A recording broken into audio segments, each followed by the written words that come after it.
Hi, good morning dear friends. ഇന്ന് നിങ്ങൾ ആ ഫോട്ടോ കണ്ടല്ലോ, ഞാൻ വീഡിയോയിൽ പോസ്റ്റ് ചെയ്തിരിക്കുന്ന ഫോട്ടോ കണ്ടില്ലേ?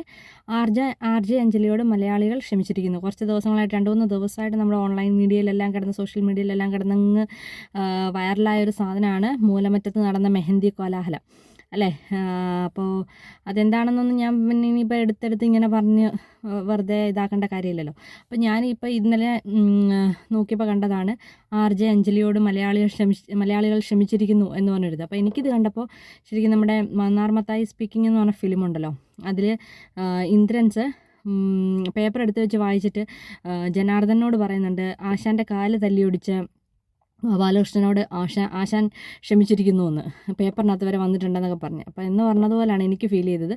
ആർ ജെ അഞ്ജലിയോട് മലയാളികൾ ക്ഷമിച്ചിരിക്കുന്നു എന്ന് ആർ ജെ അഞ്ജലിയുടെ കൂട്ടത്തിലുള്ളവർ തന്നെ റീലാക്കി ഇടുക എന്നൊക്കെ പറയുമ്പോൾ, പോസ്റ്റാക്കി ഇടുക എന്നൊക്കെ പറയുമ്പോഴേ നമുക്കതാണല്ലോ ഫീൽ ചെയ്യുന്നത്.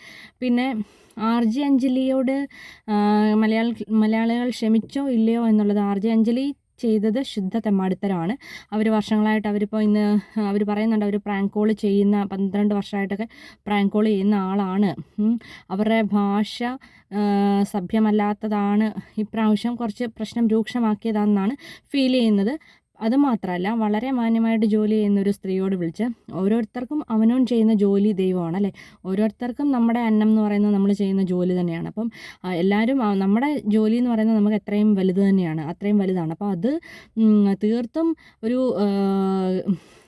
ഒരു സീരിയസ്നെസ്സും ഇല്ലാതെ അതിനെ സമീപിച്ചപ്പോൾ ആർ ജെ അഞ്ജലി ചെയ്യുന്ന ജോലി പോലെ തന്നെയാണ് ആ മെഹന്തി ഡിസൈനർ ചെയ്യുന്ന ജോലി, മെഹന്തി ഇടുന്ന ആൾ ചെയ്യുന്ന ജോലി അതേ സീരിയസ്നെസ്സോടുകൂടി അതേ ദൈവവിചാരത്തോടുകൂടിയാണ് അവരും ചെയ്യുന്നത്. അപ്പം അഞ്ജലി ആ ഒരു റെസ്പെക്റ്റ് തീർച്ചയായിട്ടും അവർക്ക് കൊടുക്കണമായിരുന്നു.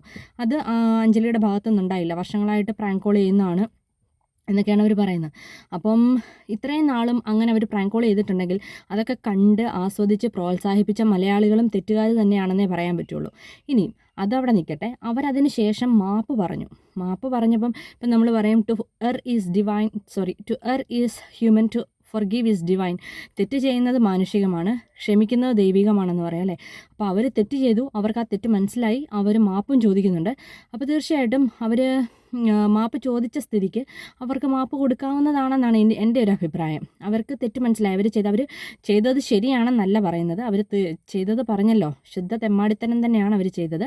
പക്ഷേ അവർ മാപ്പ് ചോദിക്കാനുള്ളൊരു മനസ്സവർ കാണിച്ചല്ലോ. ആ മാപ്പ് ചോദിക്കാൻ കാണിച്ച മനസ്സിനെ മലയാളികൾ മനസ്സിലാക്കും എന്നാണ് ഞാൻ വിചാരിക്കുന്നത്. പിന്നെ മാപ്പ് കൊടുത്ത മലയാളികളുടെ കൂട്ടത്തിൽ ഉണ്ടായിരുന്നു ഞാൻ എന്ന് ചോദിച്ചു കഴിഞ്ഞാൽ ഇന്നലെ വരെ ഇല്ലായിരുന്നു, പക്ഷേ ഇന്ന് രാവിലെ തൊട്ട് മാപ്പ് കൊടുക്കണം എന്നാണ് എനിക്കും തോന്നുന്നത്. Okay, thank you for